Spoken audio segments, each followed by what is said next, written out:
Hello there, and welcome to another video. This is part two of the spacer ships kind of not rebuild because we're completely well. I'm not doing anything. Nolgroth is kind of coming up with custom designs for the spacers. So last episode we looked at the Ugly Mutt, which was an A-class spacer vessel that Nolgroth came up with for his kind of spacer faction. Today we're looking at another A-class. This is the Cerberus, really cool ship. Whereas the A class or the other ship originally was meant to be a kind of a it was made by a Freestar ex Freestar Ranger, Freestar pilot, and it was meant to be. It was kind of a bit of an all arounder everything.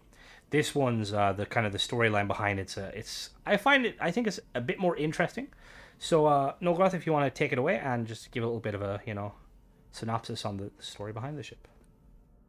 The story behind this ship is, well, in game, there are headcanon wise, it's owned by a couple of Varun, I guess you call them heretics, that have split away from the Varun people and joined up with these pirates. And what they kind of do is they act as a semi legitimate passenger transport, but they also tend to run the background and history of the people that they're transporting, and any juicy bounties as you'll see in the build, there's a little special suite for them, and they take them and sell those bounties off for a little bit of extra cash. Again, like I really like the kind of the storyline behind that, because it's definitely something I could see someone doing, like, a bounty hunter, but one that doesn't kind of edge on the good side of the law. They're not, going to kick into the bar and be like, we need this person. They're going to be more kind of like seductive almost in a non-intimate sense. So I suppose we'll start off with the stats of it. Actually, before we start with stats, I will say I really like the layout of the ship. I like the use of the kind of the two-pronged kind of like the side pieces that kind of act as you've got their engines obviously, but they're also their own separate entities. It makes me wonder, when you were designing this ship, was there ever like in headcanon an idea that if worse something happened, you could kind of kick off those side pieces and just kind of escape with the central ship? I did not consider that actually. It's a good idea though. Yeah, that's what I anytime I've done one or two. And again, the only reason I say that is because in my head canon, which is not lore friendly, is I always see those big Hope Tech landing gear as like being something you could actually use as engine thrust. But anyway, so stat wise, we got a fuel of 100. We've got a hull of 558, carrier capacity of 650. We've got A class reactor with 20 power, crew of 4, jump range of 22 light years, shields of 405, and then we've got two sets of weapons. We've got two laser weapons mounted above that fuselage piece, and then a particle mounted. Now, if you want to build this ship, it'll cost you around 100 and probably 120, 130k. Now, unlike some of your other ships, Nolgroth, this isn't directly built from a specific model, is it? Oh no, it's built from a Crimson Fleet Ghost. Oh, it The is. central Okay, fair. Okay, almost exactly a Crimson Fleet okay. Ghost. Looking at it now, I can see that. So if you do obviously want to kind of make it, it'd be easiest to get a Crimson Fleet, which Crimson Fleet glows are extremely easy to get. You go to any of the bounty boards in the settled system, and you're bound to find a bounty to kill a Crimson Fleet Ghost captain. So yeah, so let's go take a look at it. So one thing straight off the bat is, I know I said I like the kind of the having the kind of the central kind of living quarters, or not living quarters, but like the crew area, and then you have like these kind of offshoots, which would make sense for a kind of a passenger liner or like some sort of a transport vessel, because especially if you're going to be dealing with nefarious individuals or people that don't want to get seen, you don't trust them to be walking around your more secure sections of the vessel. Was that something you were kind of initially kind of envisioning with the build, or did I just kind of? In a way, yeah, because on the starboard pod is all, well, the armory and another crew focused thing, but on the port side, that's where the passengers stay. Okay. Both of those are all in one berths over there. All right, and we're gonna enter in. Also, I love the use of this fuselage piece. I really wish that there was like Hope Tech would kind of do more with them, because like I feel like you can almost make a really sleek fighter if they just had some snap points on the bottom sides. Anyway, in we go. We got a big Hope Tech cargo bay, which is, Hope Tech. They just don't do anything wrong. Their leader might be a bit of an ass, but, aside from that, ship-wise, we can't fault them. So immediately we enter in. We have a infirmary. Interesting choice.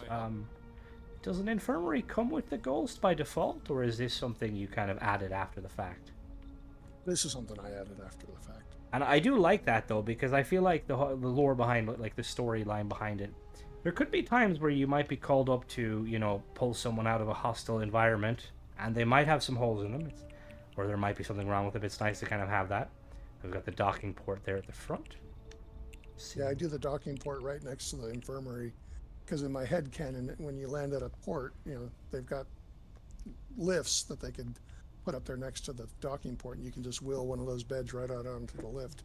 I do like that. I wasn't even thinking of that. I was thinking more so the fact that, you can just kick them off the ship if something bad happens, but that too. All right, multi-purpose. And then if we head up here, we have the kind of the crew. Well, I say a crew station, but like we've got the fuselage in the cockpit here, which is it's kind of interesting because I've never kind of thought about it, but now that I'm thinking about it, I don't think this could fit internally. You know that? What's that? The fuselage. I don't think it would make sense. You know what I mean? I mean, like, I'm not talking about the build. Just the idea of, like, the internal layout doesn't match the external layout? Or maybe it does. I think there's a lot of waste. I think there's a lot of wasted space above the ceiling in the 1x1 there. Okay, fair. Like, what were you going to say? Continue. What were you going to say? Sorry, continue. About the wasted space? Oh, okay, fair. Yeah, if you go into the cockpit, you got all that headroom right there, and that's not in the 1x1. So. Oh, that's very true. Yeah. So then, if we'll check the bridge in a moment, we'll check the back area first. So we got a nice captain's quarters. I like this. It's nice that it's also kind of close to the bridge, so the captain, if he's like, "Screw you guys, I'm going to bed." And then if we come over, I really love these use of these. These are the Hope Tech ones, correct? Or are these the Nova Galactic ones? Hope Tech. I only recently found out about the Nova Galactic ones. Okay. I think I prefer the Hope Tech because I don't think the Nova Galactic ones you could snap something to the top. The Hope Tech you can, which is nice. And then I think it has a bottom and a top snap point. So. And then we have the crew compartment here, the control station, which is very nice.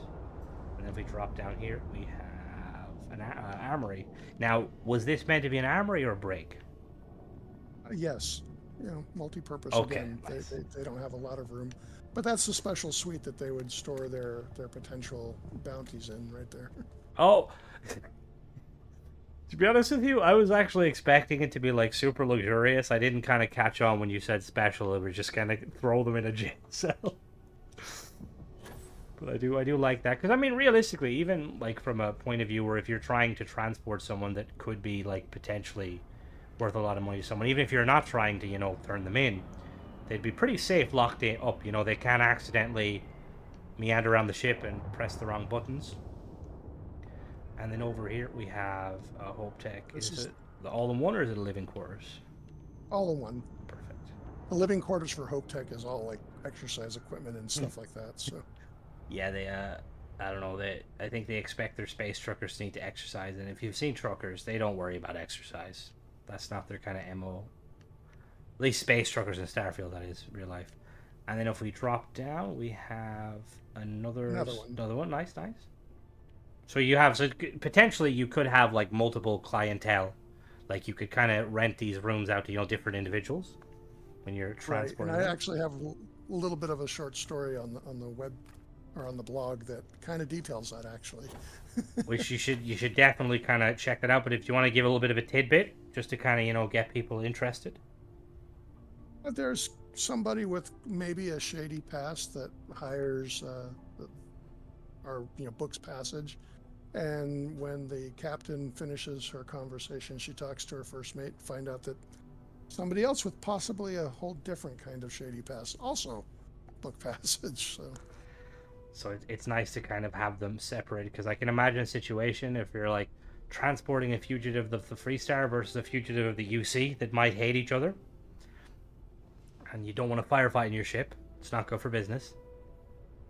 So we're gonna take her up into space now and see if she performs. Just going by from how it designed, I feel like this ship would be quite fast. Like it would be kind of built for evading. Was that like kind of a design philosophy when you were building it? If I were to be 100% honest, I just kind of had a vague image of what I wanted it to look like, and I built around that image, not around the idea of it being particularly well armored, super fast or hyper armed or anything like that. It was just I wanted a trimaran type thing based on a ghost. The Which name you, came first. which you clearly you did a really good job of it. I didn't even realize it was a ghost. I thought it was like a complete we built this from scratch. We didn't kind of siphon pieces. So if we quick check of the stats, I have a perk that increases my power by 5, so we're just gonna have to fill it around a little bit.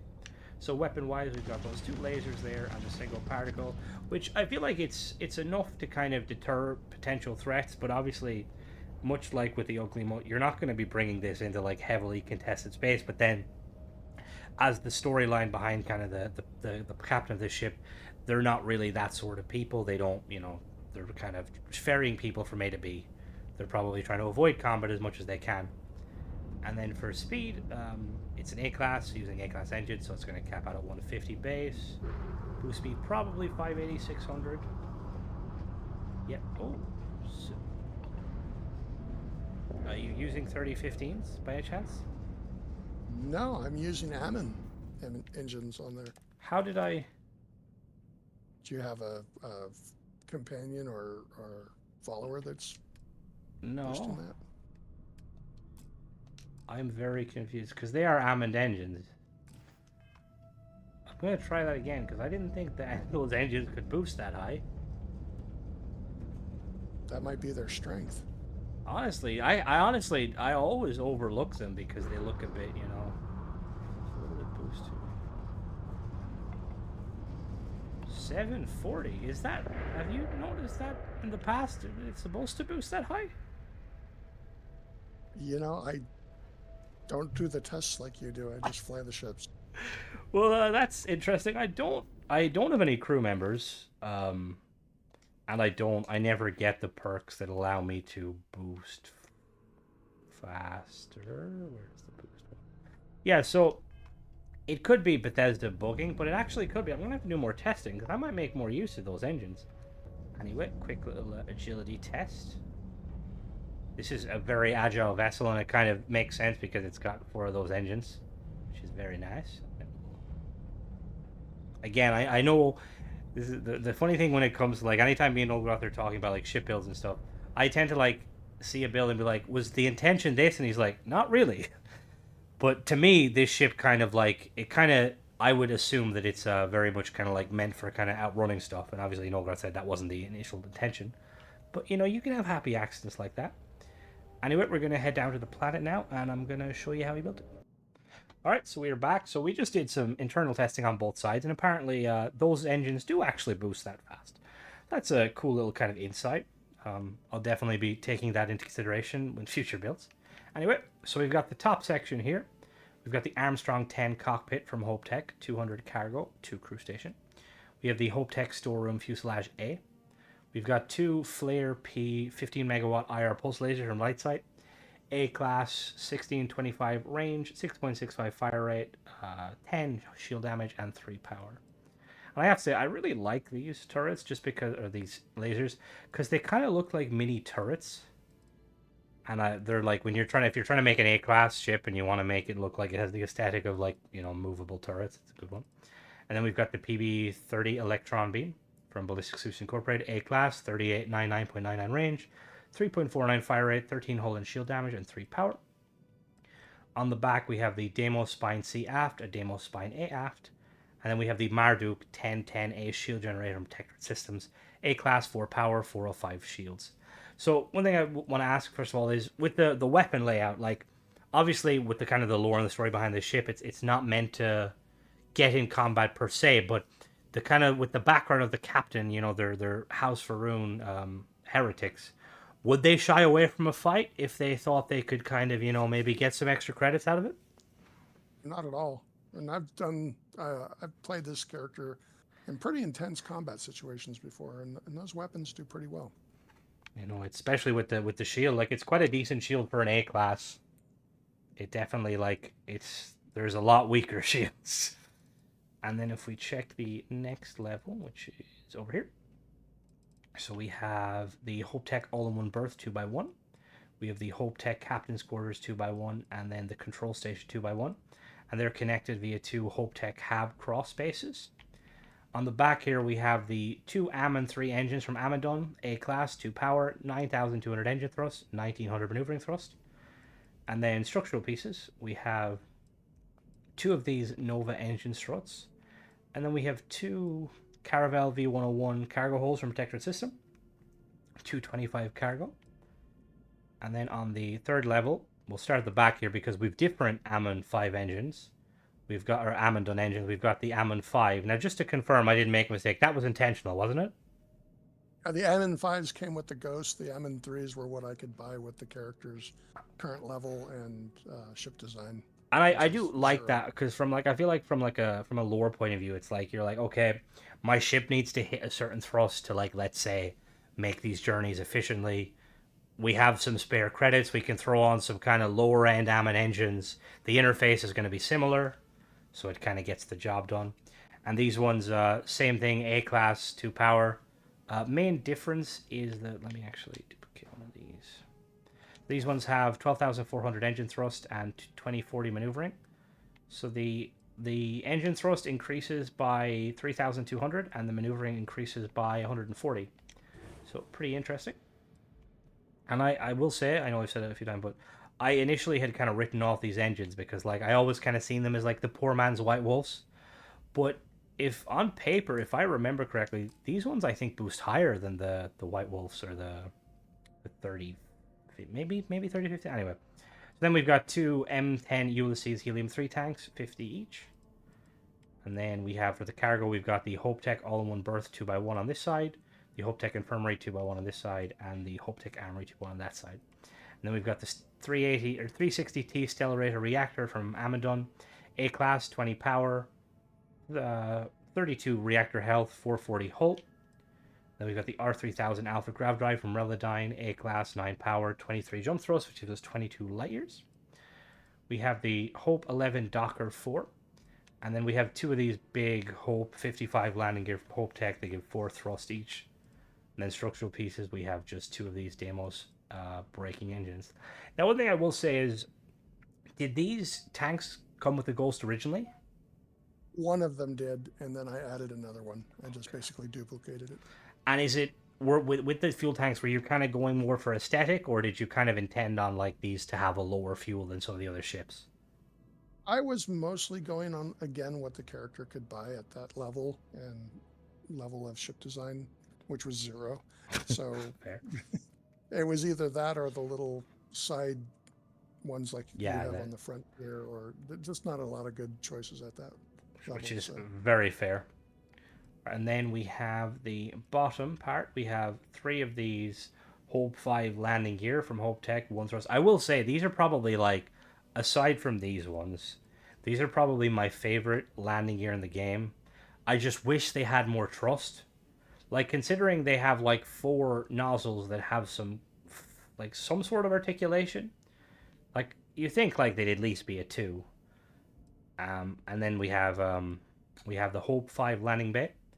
We have some Deimos Skeg Bs here, and then some Deimos Skeg As. One thing I will say, if you ever did want to kind of upgrade this ship heavily, what you could do is you could replace these Skeg Bs with the Deimos landing gear because they kind of match with the Skeg design. You can get a lot more lift. And then we have these Deimos bracers. Now I will say real quick, if we put the ship back together, we have these bracers here. They're kind of meant to just kind of keep the ship held together. And they're mounted like so. And then you have to do a merge technique, but it's a simple one. It's nothing too intrusive. You just basically snap the piece, and you'll see it's red. You just flip it and flip it back, and then you press B on Xbox, or what is it on PC to let go of objects or cancel? tab. Tab. Okay, perfect. And then yeah, that's pretty much it. So really, really cool ship. Anything you want to add, Nolgroth? Anything might have missed? No, I think we did pretty well covering it there. I will say something that initially did kind of strike me, but the more I kind of thought about it, it's I probably already know the answer. I'm assuming you didn't go with smuggling or like a shielded cargo because you're going to be transporting them in settled space. You don't want to give like UC security or Freestar security a reason to interdict you and pull you over. I really didn't think that it fit the personality of the captain I designed it around. I really felt that smuggling was, if they ever did it, it would be again like the Mutt, where they go to the den or to the Red Mile and sell Which their that is fair valuables. too, because like they are spacers, and while these ones are kind of more, they have a more official kind of business. They're still they're still going to be seen as enemies of the settle system. Yeah, so that was the vessel. Let me do the color scheme. Actually, I forgot the color scheme. So it's primarily we've got a very black color scheme with the primary colors being that there and there, and then there's some red pieces here which I'll just highlight. They are this the alternate color. It's like a kind of a dark red, almost like a crimson, depending on what way you look at it. Um, yes, I definitely interjected my name into that. But yeah, so really cool design, Nolgroth. As always, you've kind of hit it out of the out of the park. So if you want to shout out your blog real quick, so that people can know where they can see these amazing builds and some other potential future builds. Sure thing. It's stupid fat fingers .blogspot.com. I will say every time you say that, there's a lot of people who are like, "Oh, how is this gonna go? Okay, stupid fat. Oh, fingers. Okay, we're good. We didn't offend anybody." But Yeah, yeah, well, I have stupid fat fingers, so it fits. fair, fair. All right, so as always, Nolgroth, thank you for designing the ship and letting me showcase it and being here to kind of showcase it with me. My pleasure. And Thank you for taking the time. oh, by all means, you'll probably see a lot more of Nolgroth ships on the channel just because I've always wanted to cover them because they're really cool ships. But yeah, join us next week. We'll be looking at the first B class vessel that is probably my favorite on the list so far. So yeah, as always, guys, thanks for watching.